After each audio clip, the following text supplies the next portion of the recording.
The Iglesia ni Cristo is not opposed to the implementation of the law. What we oppose is the distortion or bending of the law, especially when it is being done to cover up corruption. As many citizens know, Senator Rodante Marcoleta has been leading the investigation of one of the biggest corruption scandals that has happened in our nation's history. He started this when he was the chairman of the Blue Ribbon Committee of the Philippine Senate. The leadership of this committee, however, was replaced. Nevertheless, he has continued seeking justice for us, Filipino citizens.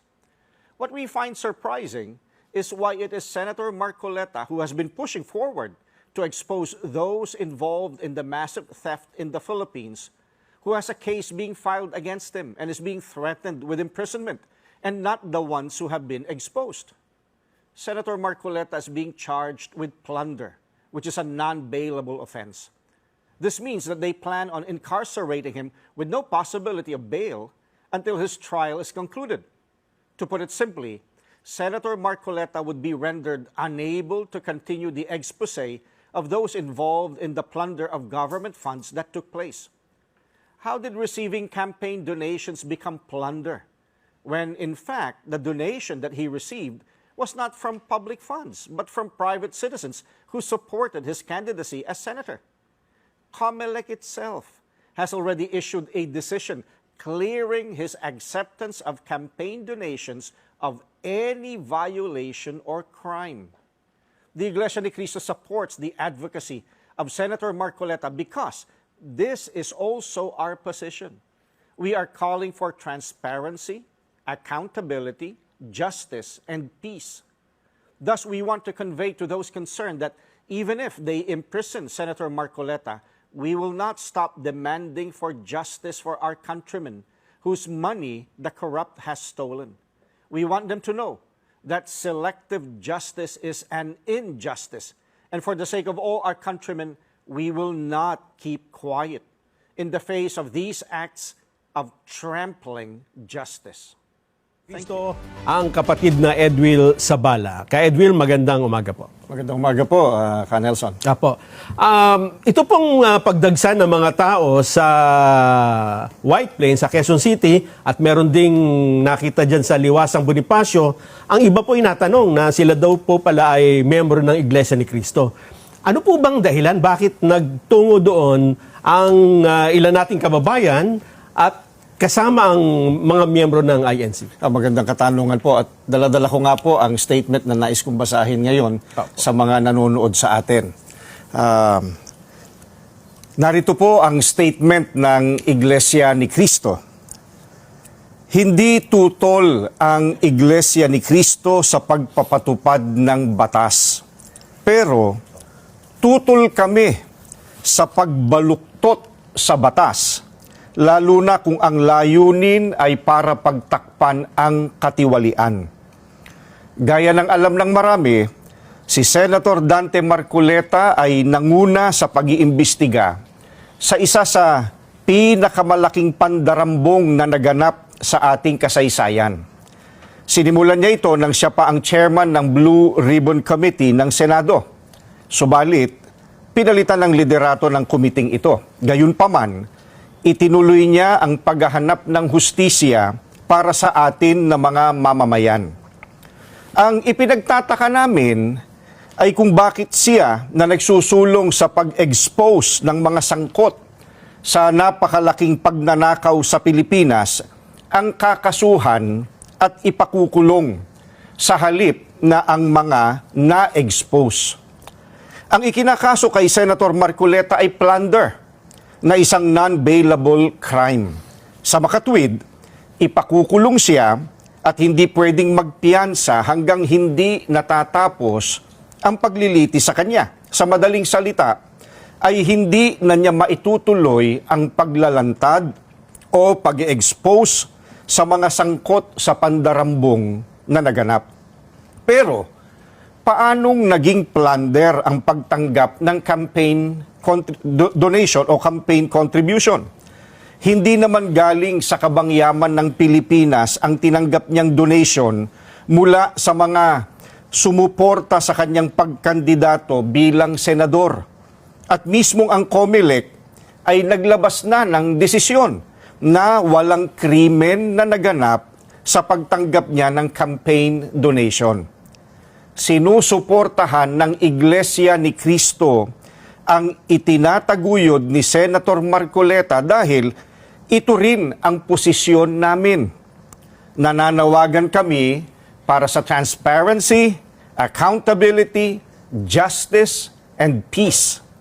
Kaya, nais naming iparinig sa mga kinauukulan na kahit ipakulong nila si Senator Marcoleta, ay hindi kami titigil sa paghingi ng katarungan para sa mga kababayan natin na ninakawan. Gusto naming ipaalam sa kanila na isang injustice ang selective justice. At hindi kami mananahimik sa harap nitong napakalaking pagyurak sa katarungan na hinihingi ng ating mga kababayan. Yan po ang statement ng Iglesia ni Cristo. Maraming salamat po, Ka Edwin. Maraming salamat po. Mga minamahal kong mga kababayan, nakikita po ninyo yung pattern sa mga nagdaang araw. Mas uunahin po nila yung tao na nagmamalasakit sa inyo para palitawin natin ang katotohanan. Ngunit yung taong nasa likod ng lahat ng kasalanan ito ng pagnanakaw, hanggang ngayon ay wala pa po silang ginagawang pag-uusig. Meron na pong isang demanda kay Martin Romualdez na nakabinbin pa April 2026. Yung isa na inakusahan na dating kalihim ng DPWH ay kanilang kinasangkapan upang siya din ay maging state witness. At siya yata ang gumawa ng paraan para ma-discharge siya sa kanyang naunang asunto. So makikita po ninyo, wala na po tayong kakampi. Ang kasalanan ko lamang po yung paglingkuran kayo kung kasalanan pong matatawag yan. Na humarap sa kanila ng buong tapang para sa ganon ay malaman ninyo ang totoo. Malaman ninyo kung sino ang nagkasala sapagkat gusto nating papanagutin lahat ng mga taong ito. Ngunit kapag ako'y kanilang inaresto, hindi na po matutuluyan. Akala po nila ay maililibing ito sa limot. Ang isa pa pong inaasahan nila ay hindi na po ako makakasali doon sa impeachment proceedings na nakatakda pong magsimula sa susunod na linggo. Sa mga tweet, 2 ibon sa isang putok, mga kababayan. So talagang maliwanag na planado po ito, mga kababayan, kasi 2 linggo bago nagpahayag ang ating ombudsman, sinabi na rin ni Ping Lacson na tila siyam pa na senador ang makukulong. Parang alam na niya ang mangyayari. Gaya po ng nauna ko nang ipinahayag sa inyo. Alam kong gagawin nila ito. Alam kong aarestuhin nila ako. Alam kong ikukulong nila ako. Ngunit hindi po dahilan yan para tumigil ako sa paglilingkod sa inyo.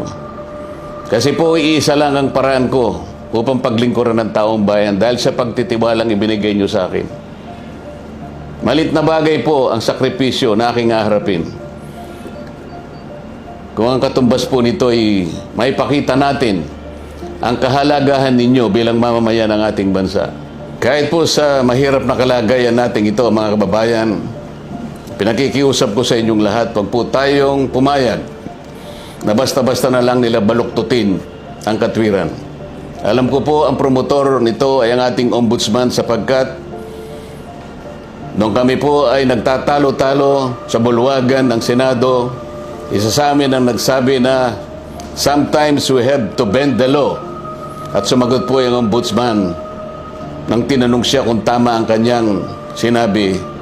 Alam na po ninyo kung yung sinagot niya. Yes, sir. Huwag po tayong pumayag na gano'n ang mangyari. Kahit ano po ang mangyari, ilaban po natin ang katwiran. Dahil ang katwiran po ang magpapalaya sa atin. Ito ang magbibigay sa atin ng tagumpay bilang mamamayan at bilang isang bansa. Naniniwala po kasi ako na kahit sa anong laban, lalo na po yung laban na para sa interes ng ating bansa, kinakasihan po tayo ng ating Panginoong Diyos. At hindi siya papayag na magtatagumpay ang nagbabaluktot ng katwiran. Kailanman ang kasamaan, mga kababayan, ay hindi po magtatagumpay.